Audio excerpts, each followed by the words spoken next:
Today I'm discussing how Thomas Paine's Common Sense and Thomas Jefferson's Declaration of Independence both address arguments for American nationality and independent statehood. As historian Eric Foner argues in Tom Paine and Revolutionary America, quote, "Common sense did not cause the decision for independence. 6 months would elapse after its publication until Congress approved the Declaration of Independence. The pamphlet's astonishing impact stemmed from the fact that it appeared at precisely the moment when Americans were ready to accept Paine's destruction of arguments favoring conciliation and his appeal to republicanism," end quote. Paine discusses the fact that the American colonial experience has created a naturally Republican people. His famous thought experiment about settlers in some sequestered part of the earth directly parallels the American frontier experience. Paine suggests that Americans have already undergone the natural political evolution from a simple society to a Republican government when he elaborates, quote, "And as this frequent interchange will establish a common interest with every part of the community, they will mutually and naturally support each other, and on this, not on the unmeaning name of king, depends the strength of the government and the happiness of the governed," end quote. Secondly, Paine argues that the mixed population of America, people from various European nations, had outgrown Old World loyalties. This represents what we might call the early makings of civic nationalism, where shared Republican principles, rather than ethnic or traditional bonds, define the nation. Third, Paine declares that America's natural resources, geographic position, and commercial potential create the material foundation for an independent civilization. His critique of British trade restrictions leads the colonists to believe that economic independence is achievable for the American people.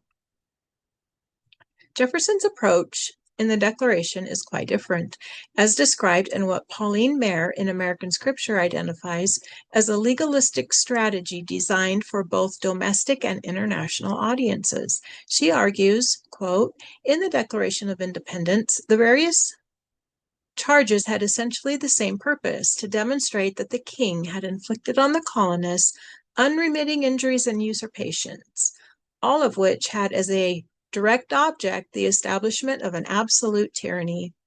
Those were the facts that the Declaration of Independence submitted to a candid world.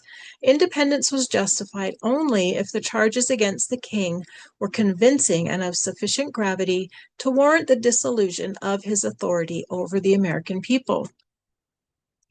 First, Jefferson established American nationality through the idea of the violation of the people's consent to be governed. His philosophical foundation that governments derive their just power from the consent of the governed became the foundation for his long list of grievances against British actions. Second, the Declaration argues that Americans are already a separate people, forced into this by tyrannical British actions. The phrase, quote, "when in the course of human events, it becomes necessary for one people to dissolve the political bands," end quote, presents separation as the natural result of British tyranny. Third, Jefferson makes a crucial historiographic argument about failed reconciliation. The Declaration documents repeated American attempts to work within the British system.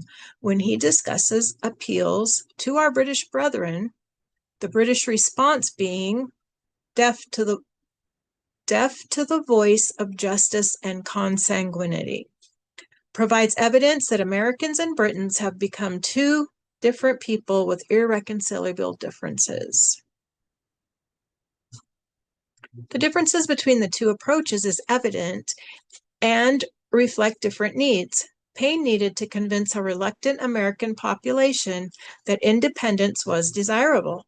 Conversely, Jefferson needed to justify to the world that the patriots' opinion regarding independence was legitimate and unavoidable, as was stated by Jefferson in a letter to Henry Lee.